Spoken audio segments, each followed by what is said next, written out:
Hello, everyone. Hello, Anna. Hello. So, we do apologize that today we had the in-person events, but we have to postpone it. And we thought that, okay, we're going to be doing the live anyway, because we have to talk about this matter, isn't it, Anna? Yeah, absolutely. It's a really important one, so we didn't want to leave it off till potentially a couple of months' time. Mhm. But we have scheduled it to in June, and we will add all the details next week. That we have to do very hard to raise the awareness, because what we have observed last, I think we are working from last year. People, they are getting aware, but still they are not up to that mark that they are totally aware of neurodiversity. So we are working hard and we need everyone's support. So thank you, everyone who is joining this webinar. I'm Dr. Shah Siddiqui from Neurodivergent Business Consortium, and we have Anna. Anna. I'm Anna Bravington. I work for Oxford Innovation Space as their Innovation Director in the Ferrum Centre, but I also own my own business, which is two parts, Those That Dare and Creating the Curve. Thank you. So today, as we're going to be discussing a very special factors, the legislation change for neurodiversity. And to be fair, today, we suffered ourselves. And I think many people in this space, they are suffering. So we wanted to touch a couple of points today that we personally suffered. And I think to all the viewers, you're watching this live or after recorded webinar, please feel free to support our work. And as well as if you think that you have a story to tell, I think better connect us. And we're going to be connecting with you and bring you to our events that we can talk about that. So Anna, a few things that we wanted to talk today. First thing is legislation change. What needs to be done? And we spotted two things. First one is the job placements and interview process, and another one is the DLA, Yeah. PIP and PIP. So we're going to be talking about that. Yeah. Yeah, absolutely. It's 2 areas. Interestingly, I had a chat with another business owner recently who also struggled with access to work. Like I did, I ended up going through an agency. And so it's come up quite, these topics have come up quite regularly. These are form filling, things that are supposed to help us being completely inaccessible. So I think these two topics will be brilliant today. Yeah. So specifically, interview process, if we start with that one. And I also wanted to ask all the viewers, if you wanted to ask us any question, feel free to ask us through the comment box. And we will try to answer those for you. Interview process for myself, as now I have a growing business, is different. But when I was just starting my career, early career, it wasn't, it's just like 2018, because I had a career gap, and then I started my education, and then I started my career again. So in 2018, I was trying to apply for many places after my graduation and master's. I was selected every places. So I can share one of my interviews with BBC. So I was selected in the interview into second round, because they have different rounds. And that was good, because they gave me the questionnaire and all the things I could prepare, and then my delivery was perfect. And I know I am very good at that. But they have an interview in place of BBC in Birmingham. In the morning, I have to drive in from here to Birmingham at night. I stayed in a hotel. And then in the morning, I went there, and it was long day interview. And in that interview, there was different type of pockets. One is asking you questions. Another one is group work. Another one is this. Another one is like, answer multiple choice questions and write things down. it was so overwhelming. Apart from very well, because I know if I am in this situation, I cannot take it. And I wasn't selected, although my CV was good. My educational qualification, my experience, everything was good, but I wasn't selected.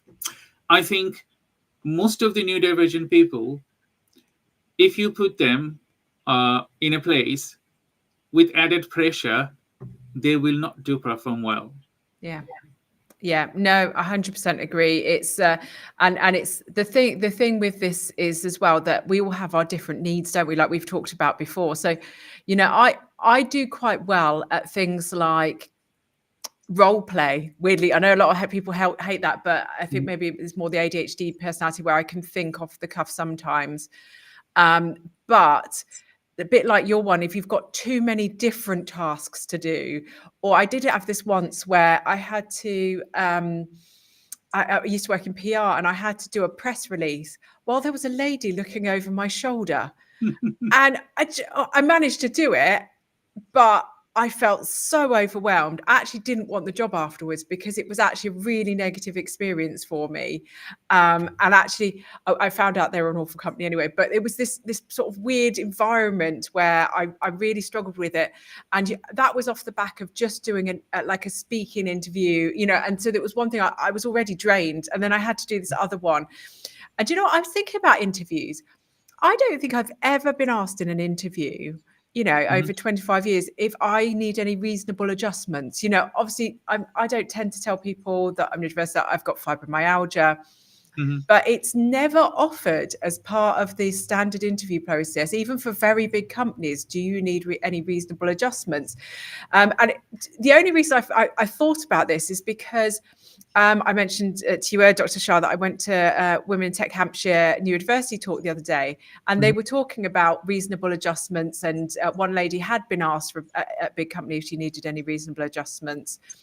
And I thought, I've never been asked that. And, you know, over 25 years, I've worked at a lot of places, big and small, and never a single one. In fact, it's never been mentioned on any of the paperwork, the literature, the HR haven't asked me. So I'm thinking this might be quite an unusual thing, asking for reasonable adjustments. But actually, you know, not just for neurodiversity, not just for disabilities, just for the population, it would be good to ask, you know, if you've got an introvert versus an extrovert applying, it would work for them too. So it's really interesting because one lady was saying that she was asked, and she said, could she have her meeting over Teams instead of in person, because she finds that she can put her notes around the screen and it feels more personable and for her personally, because she can have her notes, she's in the comfort of her home, her familiar environment.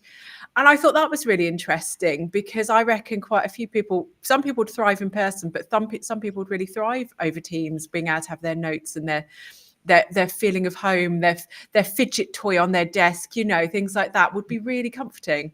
So it definitely is something that's really broken. Have you ever been asked? I had bad experiences. A few things I just wanted to share. I don't want to mention the name.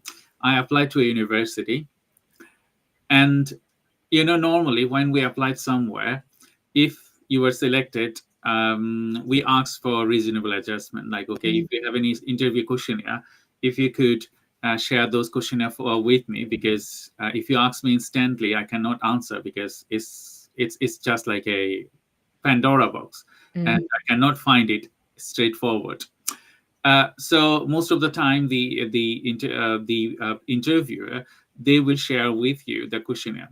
So I was on an interview, and I asked them previously that, can you share me the questionnaire? And they emailed me back, how silly you are. Something like that. You're asking questionnaire before the interview. That's not a good thing. Seems quite sensible to me. And we treat every person same. And I did not say anything. I went to the interview because, you know, they don't understand about reasonable adjustment. No, I mean, asking for questions is not like out there, is it? That seems so sensible thing to ask for questions so you can be prepared. That's like would they say to someone who has a wheelchair, Oh no, we can't give you a ramp into the building Building. because that wouldn't be the same for everyone else. I mean, although actually, I think some places probably would, because I know businesses like that potentially would say that. So maybe I shouldn't be too positive, because it's really interesting that people don't understand what a reasonable adjustment is. Do you think is the lack of understanding? I think there's lack of understanding, even though they are a university. But I think their lack of understanding. But a few things that I spotted my long last from 2017 to till now. I still apply for, but I apply for different type of jobs at now. But later it was just they started and all other things. But what I have observed, that if you're a neurodivergent person and if you want to disclose it, is going to be very tough. Okay, it's going to be very tough. I asked this question to my supervisor, PhD supervisor, and asked him. And he told me, I think you should be truthful, and you should mention it. And I am doing it all the time afterwards. And I would mention it. Doesn't matter if people level me differently. I don't care really. So, but what I have learned, people, if you do not want it to level you down as a neurodivergent person or disabled person, don't do it. You can do it afterwards, after being selected. Then they can't do anything. That's one thing I learned. Another thing I learned, that there isn't that many people in the community. The government, they're talking about, okay, everyone should work. Okay, 15% of the population in the UK, they are neurodivergent. Okay, is our community or business, they are ready for that? No, because you're going to be hiring a neurodivergent person, and to select a neurodivergent person, you need another neurodivergent person. But I've been to hundreds of interviews in my lives in the UK. I haven't seen very few neurodivergent person. They are in HR, and they are interviewing people to select them. What is your opinion in that? Yeah, I think it's hard because, I did read a stat the other day, and I can't remember how many it was, but it was the number of people that are autistic that were out of work. I think it must have been on the National Autistic Society's website, and it was much higher than the population of autistic people in the UK. It was a much higher percentage. And I'm absolutely convinced it's because of this hiring process. And it seems that people I don't know whether it's sort of a lack of interest or a lack of understanding, or where the blocker is, because like you said, we know there's quite a lot of neurodivergent people in the population, whether it's negative connotations where they just think, I don't want neurodivergent people because they've got some sort of outdated thought of who we are, or whether it's they just can't be bothered, we're people, oh, this is how we've always done it, and people don't like change, so they don't like to change their hiring processes. This is our standard hiring process, this is our standard job ad, because there's been a lot of sort of talk around how you word your job ads to make sure you're using inclusive language, because there's for example, there's certain words that women, when they see in a job ad, may not apply for something. I've seen some wonderful statements recently with companies that are really trying, sort of saying, you may not fit everything in this list, but please do apply anyway, because they know that women, I mean, we need to fit something like 80 or 90% of the criteria before we'll apply. And I think men was around 50 or 60%. But, that sort of language is great for disabilities and neurodiversity as well, because, they sound more inclusive, and they understand there are differences between people.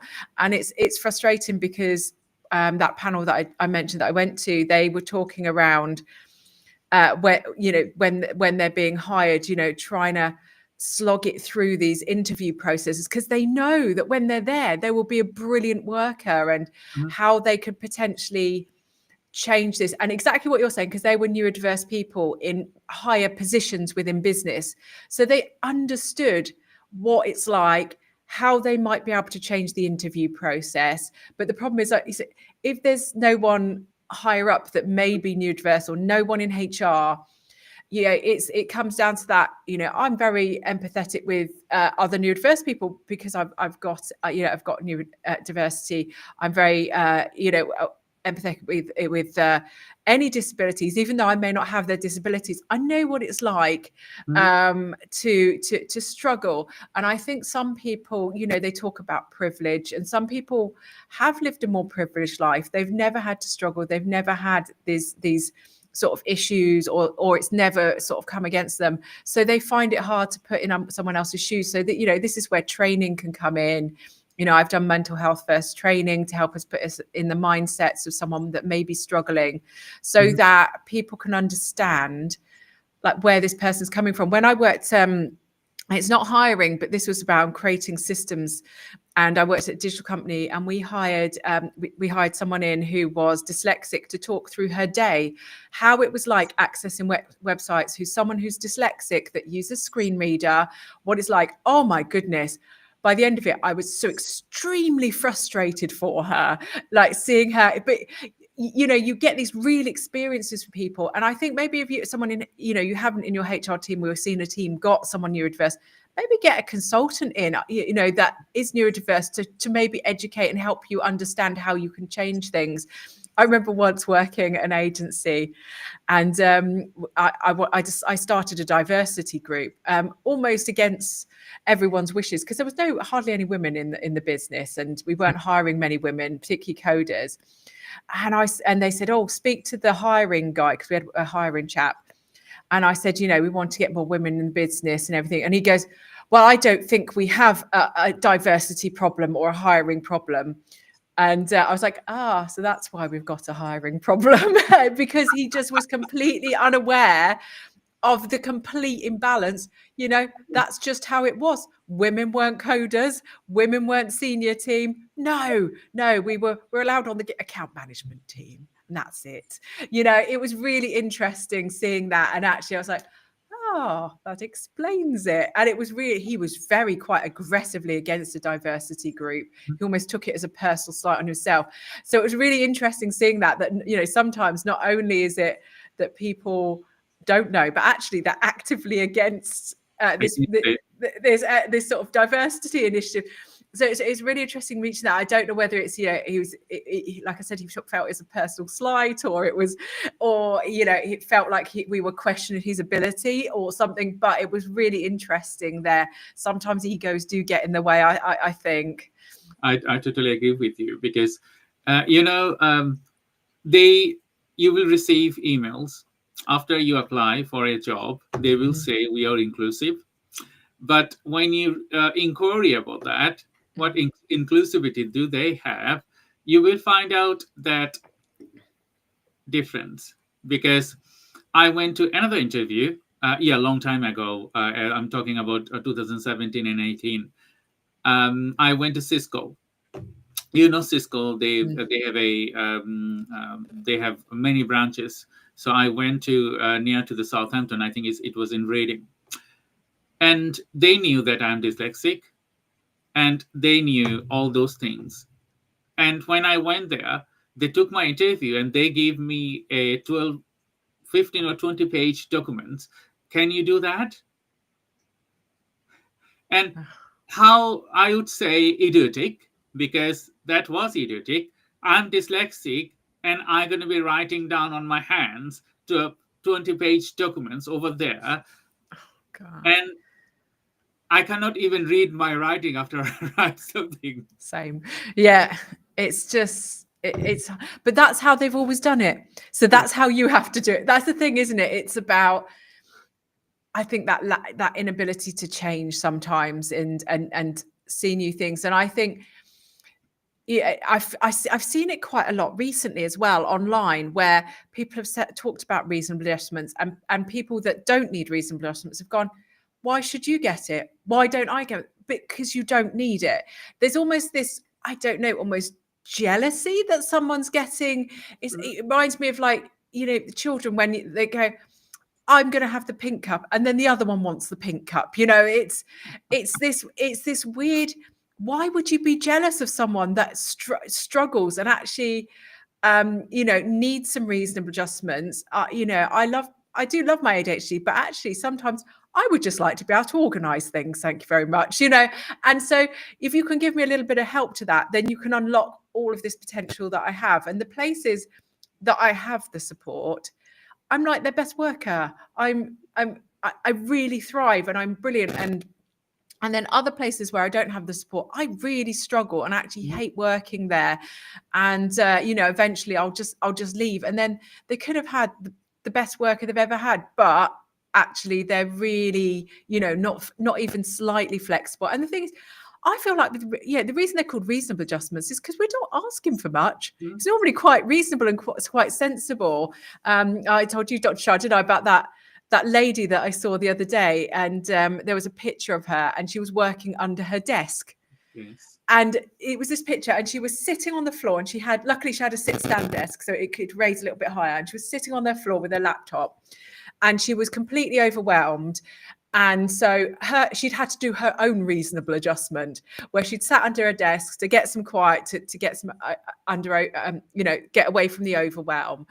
And that photo hit so hard because there's clearly not some sort of small reasonable adjustment they could have done.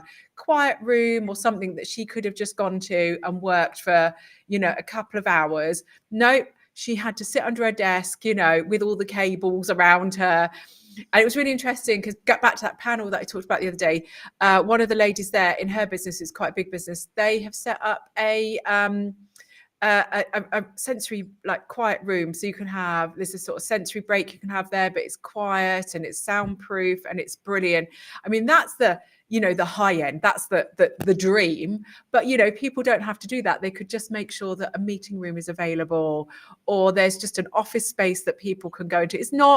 We're not asking for people to build us castles. We're just asking for a little bit of extra something that might help. It's the wheelchair ramp, isn't it? It's the equivalent, mental equivalent of a wheelchair ramp. It's that little bit of something that will just make our day a little bit easier, because I don't think anyone should have to sit underneath their desk. I mean, that doesn't seem, if you're neurotypical, and you with these people that are neurotypical and think, oh, we shouldn't have reasonable adjustments, how would they feel if they had to sit under their desk to stop their overwhelm?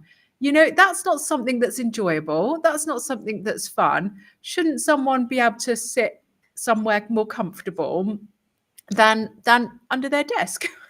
So, I just think about that. That's what we're asking for. We want something that we can go about our day in the same way that neurotypical and non-disabled people do. I totally agree with you. I was doing another event last week for the women's in the Women's Celebration Week, International Women's Day. Yeah, I was talking with Arzia. You probably know her. Yeah. Arzia, and she's having the same problems. So she was working. She's working now with a petition that we are working at the moment, and she was talking about quota, like we should have a special quota. But at the end, when you have a special quota, it's all tick boxes, isn't it?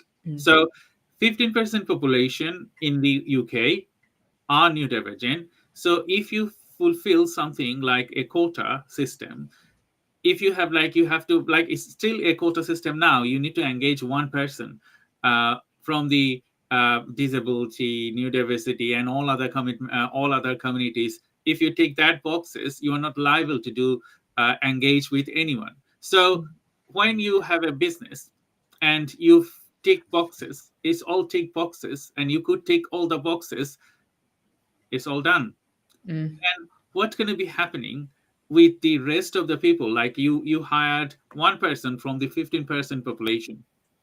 Okay, what's going to be happening of this 99.99% people who are not fulfilled? Maybe they have more severe disability, or maybe they have more severe neurodiversity, because in neurodiversity there are also different type of categories. So what's going to do with them? So I think to level up our community, first of all, we need awareness and changes of our viewpoints. that is necessarily needed. And to do that, I think our government, they have a special power. They have investment. They can do that. Like, okay, are we going to be airing neurodivergent population and neurotypical population 5 years plan, awareness plan, okay?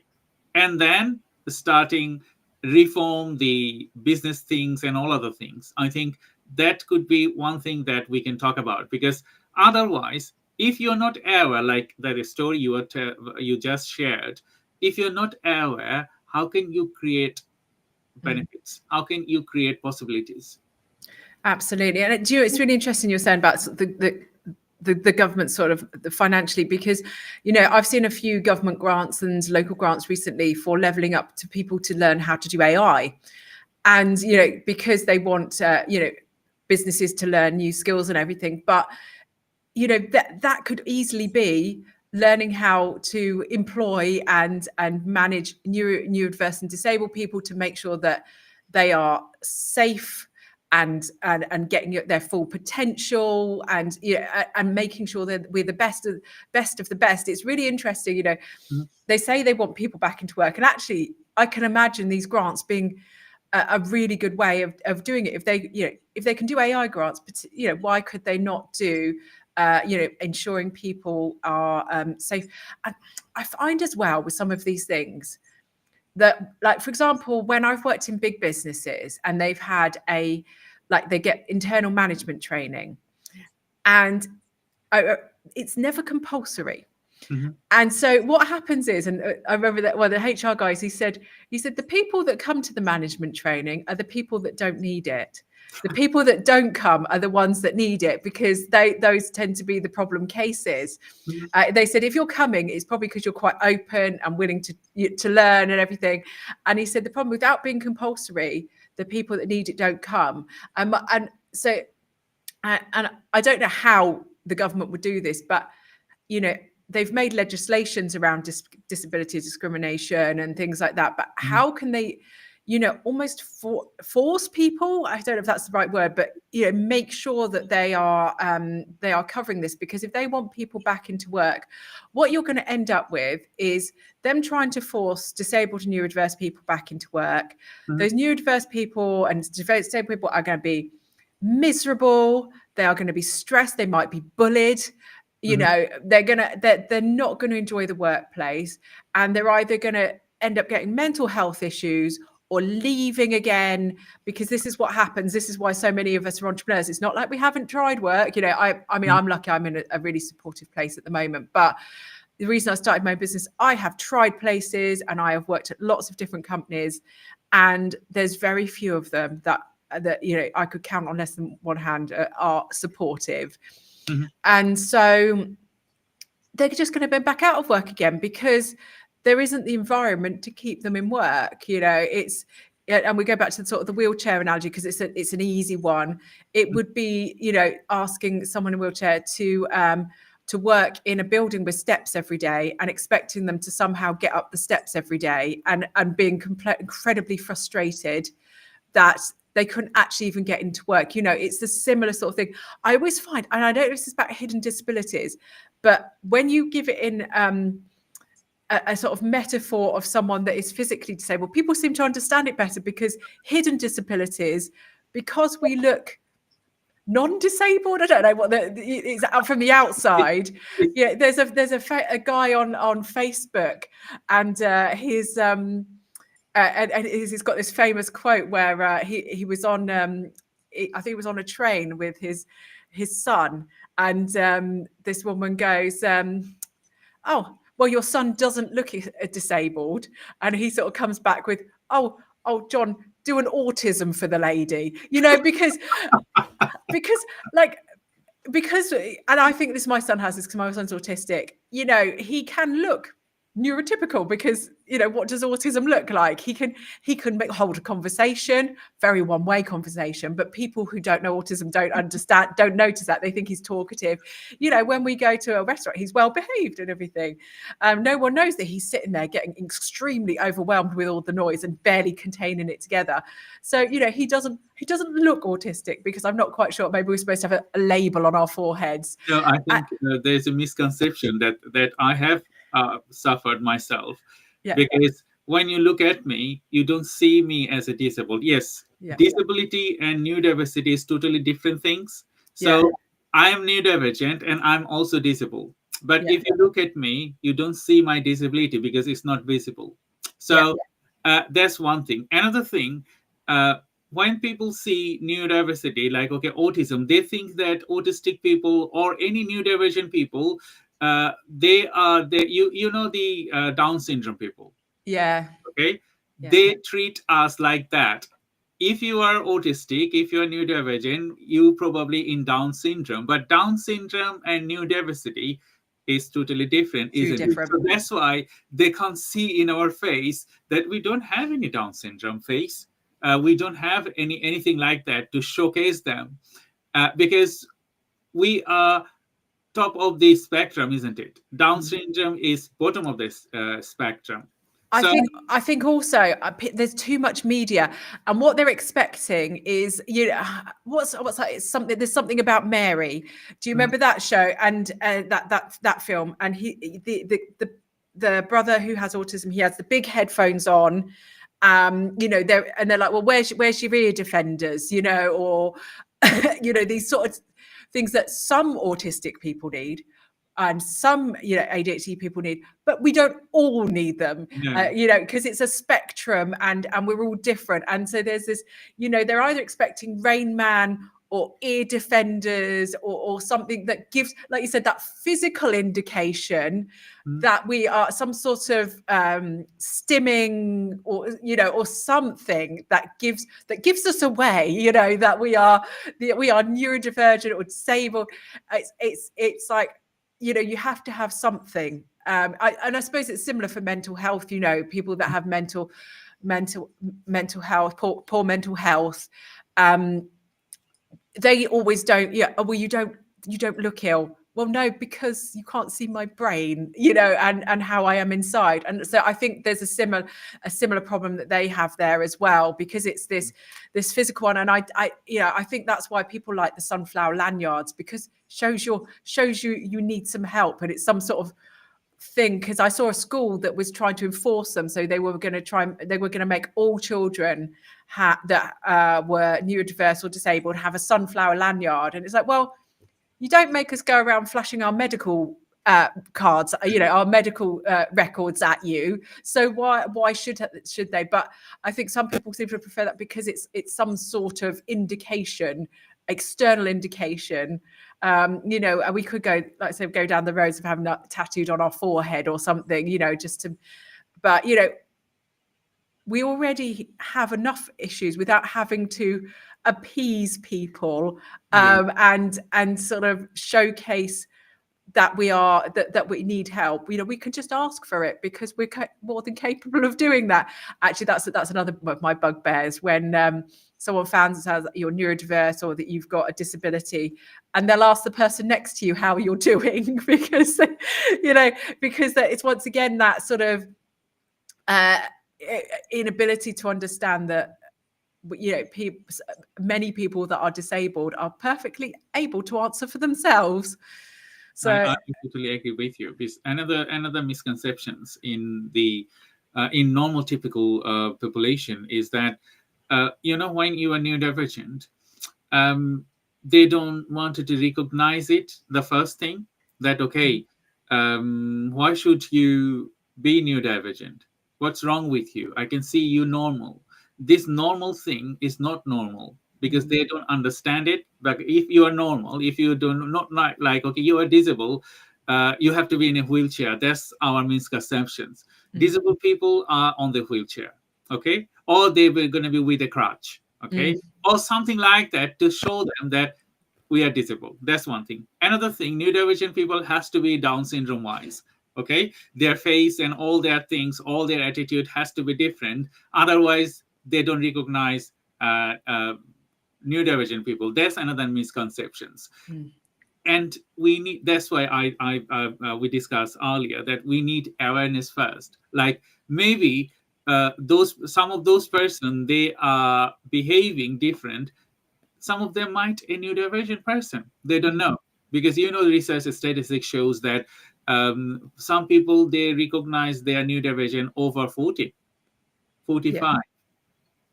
Yeah. I was 42 when I realised that I was neurodivergent, and explained my entire life. And I'd just been pottering along, thinking, why am I like this, and just thinking it was just me. And actually met a whole ADHD and neurodiverse community. Went, oh, it's not just me. Oh, that's really interesting. And this is why I do this. That explains a lot. It's amazing, that realization. I wish I'd had that when I was a child. It would have been absolutely life-changing. I think my life would have been entirely different if I'd been diagnosed as a child. I was so clearly it was so clearly ADHD from a child. I look back and I'm like, oh my God, why did no one spot that maybe something was a bit different, but no, because that's 25 years ago. I'm 45 now, so it's a long time ago. But actually, they say early diagnosis is really beneficial. And although I've been what people would consider successful in my life, it's been an uphill struggle. It's imagine if that had been a bit easier. And and it's definitely affected my mental health over the years. I have OCD and quite a lot of anxiety because of it. And imagine the differences if it had been recognized early. So it is really important, because some of us can function and quite well, and we look successful, but wouldn't it be nice if we were less stressed and less anxious all of the time? I totally agree, because I had a PIP interview. So my first PIP interview was in 2015, when I had fractured my ribs after I suffered from my brain tumor surgery. I'm disabled. And when I had a fracture, I didn't apply. I didn't know about that either. So when I had fractured my ribs, I applied there, and they did not give me the PIP. And I did not know that time that I can have legally apply for neurodiversity and all other things. And then I had my last interview last month with someone. I could not fill up the forms.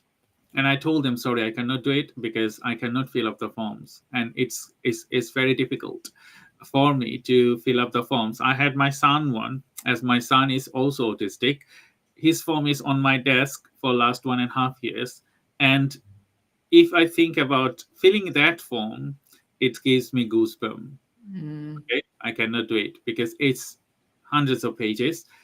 And the question they are asking, sometimes I don't understand the way they ask these questions. So thank you, everyone, for joining today's live webinar.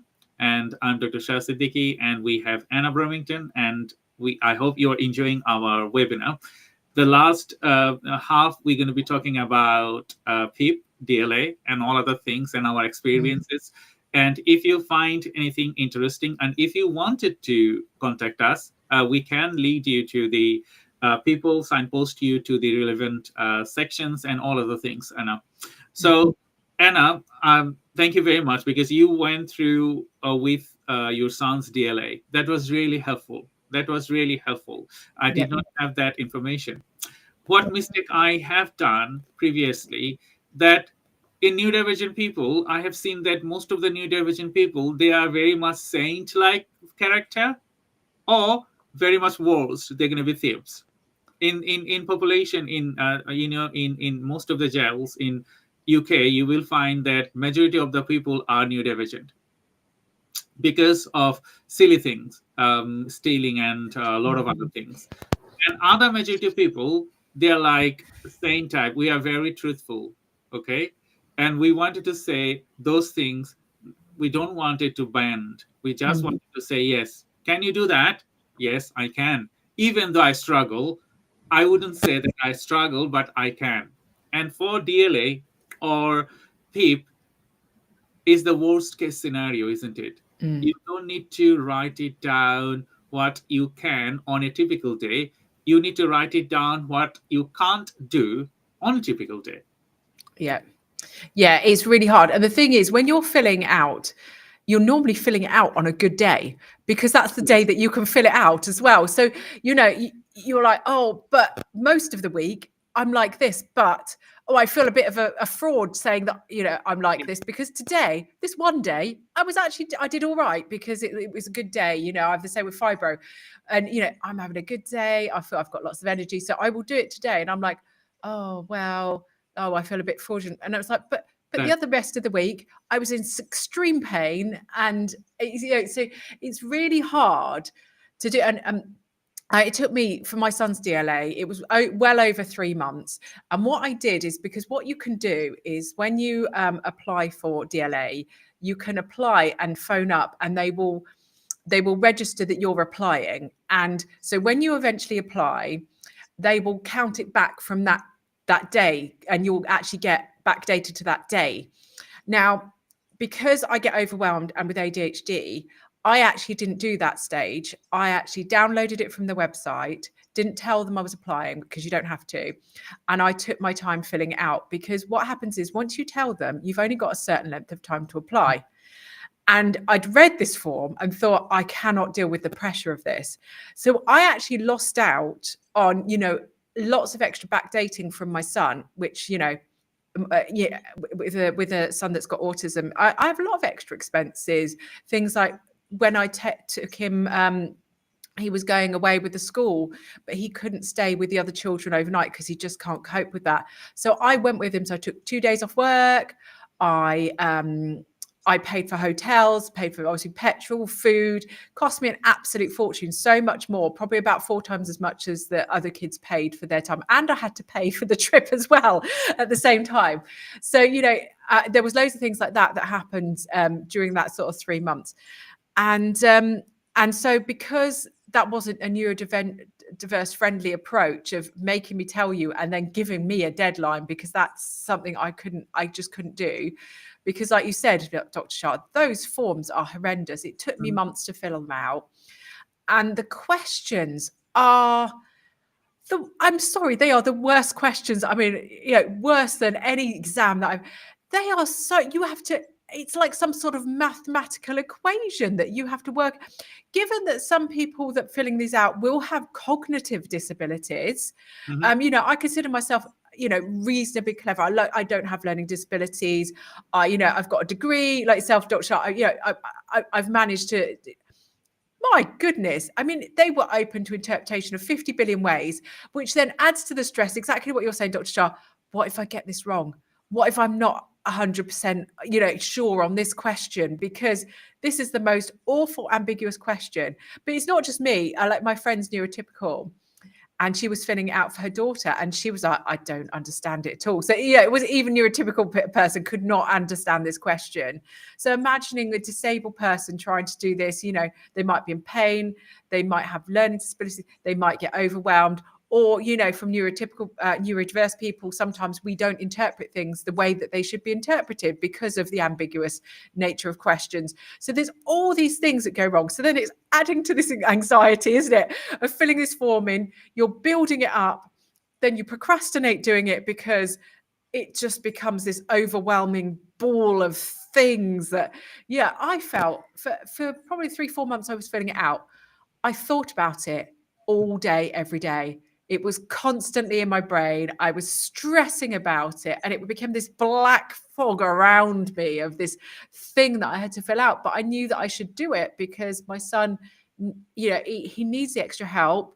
From a financial point of view, it meant I could get some extra things. Like he doesn't have very good balance and can't ride a bike. So he wants to get a tricycle. So, they are incredibly expensive compared to bikes, particularly because I might get him one, the disabled ones that are easier to push because he's not very good at coordinating himself.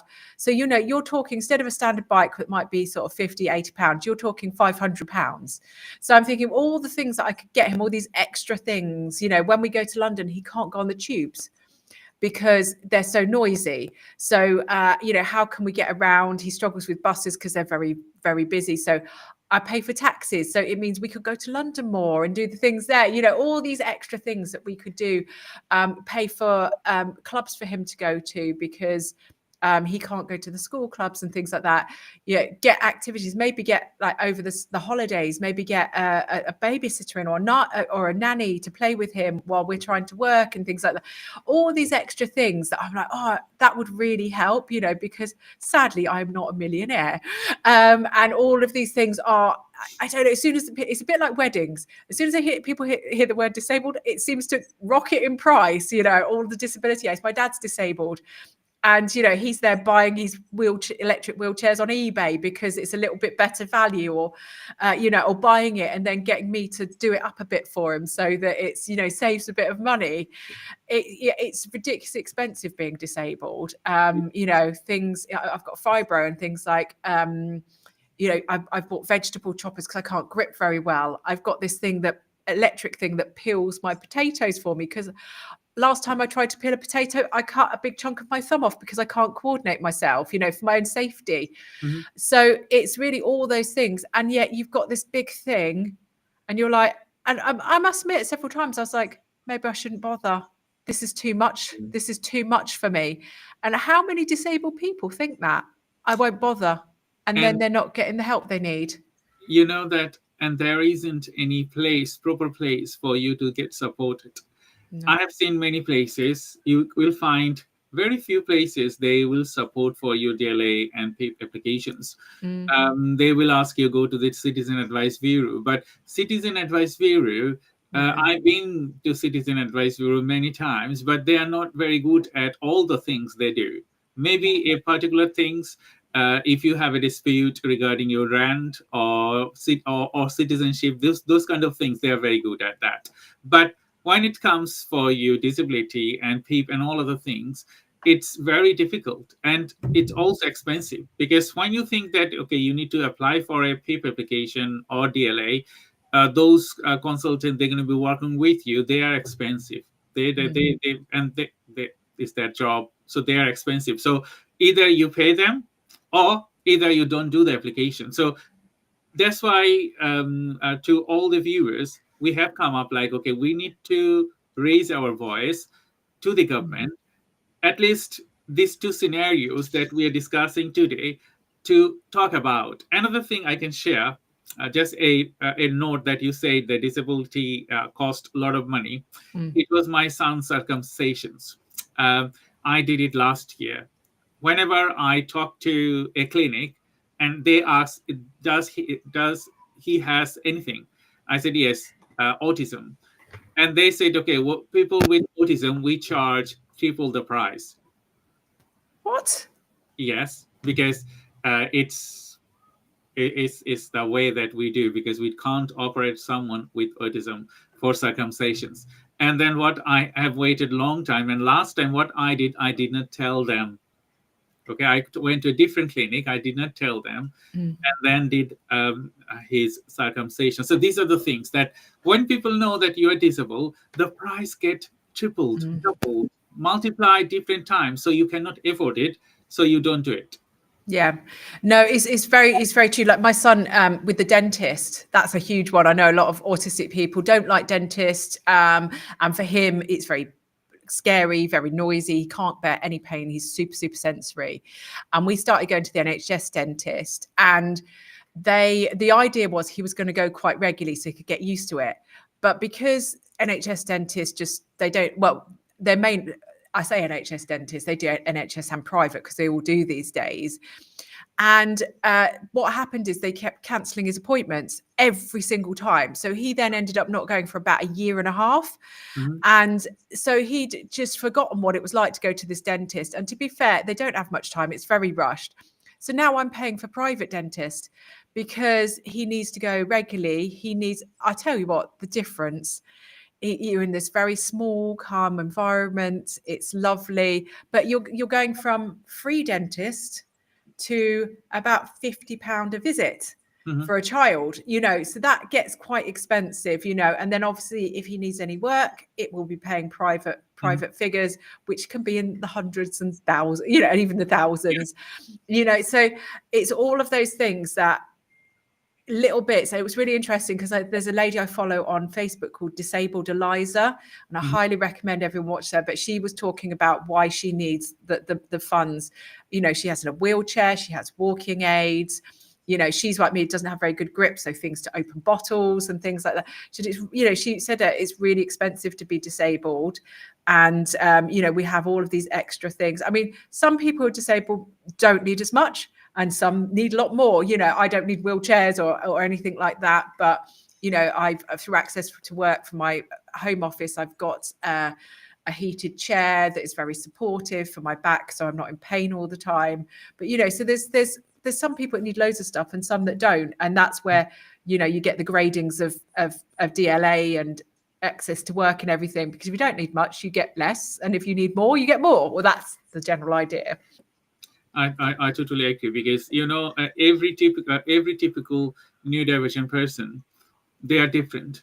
So if we like 15% of the population in the UK disabled, neurodivergent, every person is different. So if you treat one person with another, that will not work. That will not work, because even you know, it's difficult to assume in neurotypical person, they're also different, isn't it? You cannot match with one person to another. Maybe there are some common similarities and there will be some uncommon similarities, and that's it is that. So you need to recognize that every person is different. So if you treat someone, an autistic person, with something, the other person, you wanted to treat them with the same trigger, that will not work. Yeah. That will not work. So today we wanted to discuss about the DLA and PEEP, if it can be streamlined to us. I think as an AI consultant, and as well as working in AI and technology can be added in that scenario to solve those problems. But that needs huge investment from the government, because when you interview someone, a technology like we are developing an avatar now. So the avatar will talk to you and you will talk to them and make them your buddy. Okay. So an AI avatar will talk to you, and if you have any problems, you can talk to the avatar. It's customization avatar that will know everything about you and your work and all the things. So when you ask the avatar, buddy, can you find me this? I'm struggling. The buddy will find you that things. So it's just like you become familiar with your avatar. I think there are lots of other projects happening right now. So I think if we wanted to solve these problems, like today here at STEMA, he was talking about AI and all other things. I think that's a good opportunity for neurodivergent people, because if you implement AI for at least sort out the PIP thing, like every person is different, so your AI engine will treat every person differently. Okay, you just talk to them. If they don't want to fill up the forms, AI will fill up the forms. You just talk to them. You have that facility on your side, and you will see the life of the people they are wanted to have DLA or PIP will be very much easier.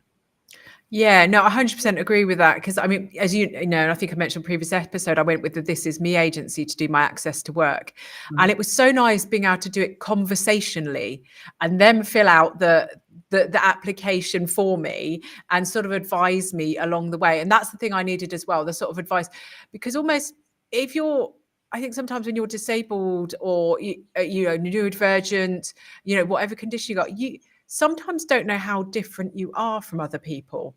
And so they would ask me, you know, do you have difficulty doing this? What, you know, they'd worked with other ADHD people before, other people with fibro, so they knew kind of what we'd, and they knew what was different from neurotypical non-disabled people. So they could ask me, do you struggle with this, or do you struggle with that? And I could tell them, oh no, I don't know, I'm fine with that, or yes, I am. So they could get a really rounded picture, because if you ask me to tell me about my disability, I'd just probably stare at you blankly. Yeah. And it was really difficult actually, because when you do that initial bit with This Is Me agency, and then you go on a call, but luckily This Is Me will come on a call to help you talk for yourself, because the person was asking me questions and I was like, God, I don't know. I can't remember. And I would like start panicking, and this is me going, would go, Anna, do you remember that you told us this? And I'm like, oh, right, yes, of course, yeah, you know, and you remember, because it was the overwhelm and the stress of being on this call with someone. I didn't know who I was anymore. So actually, if I had like an AI that I could just talk to, chat with, in fact, I would probably find maybe AI better than a person. Yes. Because like people I sometimes get a little bit overwhelmed and drained with, actually something AI, I might actually, if it went at my pace and there was no time scales, because obviously like, even this is me agency, we're amazing, but you know, you have a half an hour call or an hour call, and that's a deadline. It could be stressful. If I could just chat to an AI bot, you know, take all day doing it and just get through it, and then think, it would give me time to think about things. I'll get back to you in half an hour about that. Or I could, you know, that would actually be quite nice. I really like that idea. So, you know, let's vote for Dr. Shah to implement that. Let's see if we can get the government to do it. I think I would really like that. Something that is much more timely, because we all work in different ways. You know, some people probably like filling out the forms. They're much for form fillers. Yeah. So if you have these different ways, you could have the people aspect, like this is me. You could have the AI, and then you could have the form fillers who like the form. You know, that feels like a nice spread to encompass most people. I totally agree with you, because as I said, every person is different. So when you see there are different ways you can do these form fill-ups. Like people, my wives would love to fill up the forms. She is OCD, and she will fill up her forms herself. Yeah. If she asks me to do something, I say, sorry, I cannot fill up forms. Don't ask me to do that ever again. So there are different people in a spectrum. They are different. So I think DLA and PIP, I think they need to change now with time. Like, okay, there are a huge spectrum. We do not ask them to do a lot of different things. Maybe few things to select, and to be select form. Like if people like forms, they can fill up forms. People like AI avatar, they can have AI avatar. Or people like to talk to a human, they can talk to a human. So they need to bring this forward, because just one way, filling it form, download it, and then do it, it will not work. Like my interviews, it was done by clinicians. I did not fill up my forms. She asked me questions, and I was lucky that she knew about neurodiversity, because her daughter is autistic. Right.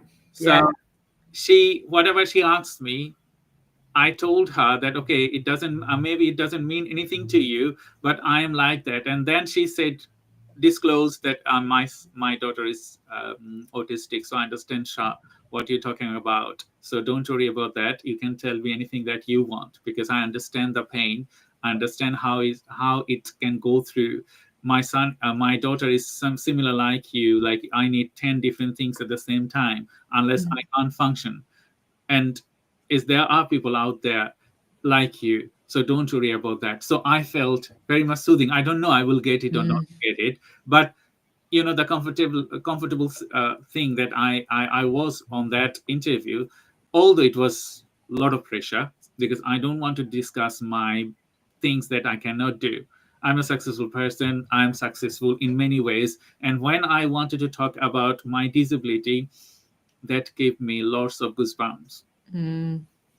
Yeah, do you know what? I was thinking about that, that it is that understanding, isn't it? The people that I find that are most understanding about ADHD, fibro, are the people that have them or are around family members, because they see it.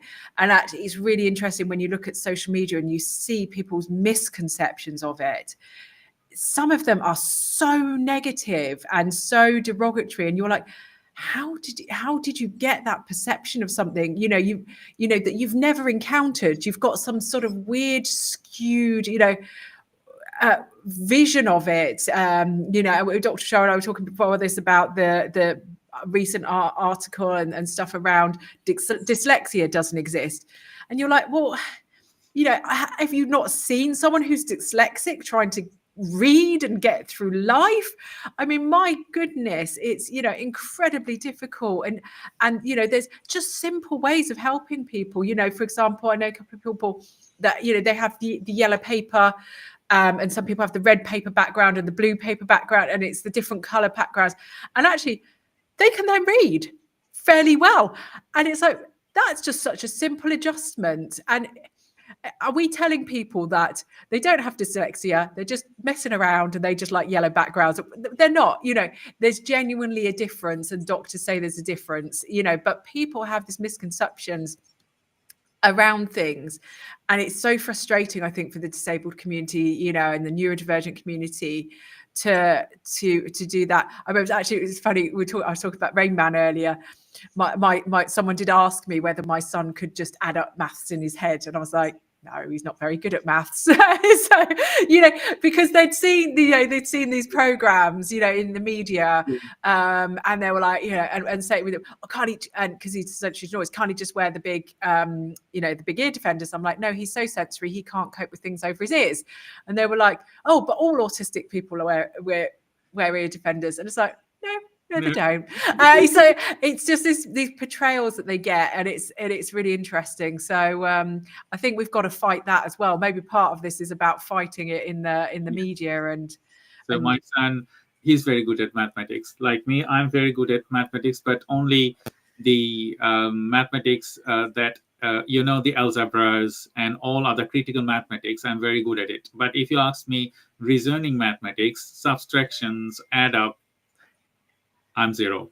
Yeah. Okay, I cannot do it. My brain doesn't work that way. And that's the thing. So we are end of our session today, Anna. It was a great pleasure talking about our disabilities and everything. So to everyone, they are watching this webinar, and after we finish, you're going to be watching this webinar. We want you to support our work. So we will have another events on the in June. Yeah. And we want you to come over there, talk about your disabilities, talk about your neurodiversity, and we want you to support us, because we need to change at least a few things for you, for our community, to get you ongoing. Yeah, absolutely. Brilliant. So thank you, everyone. And we will welcome you again next month. And you know that second Thursday, we do NB Business Club webinars, me and Anna. And we will welcome you again next month on second Thursday to talk about a new topic. And until then, thank you and bye-bye. Bye.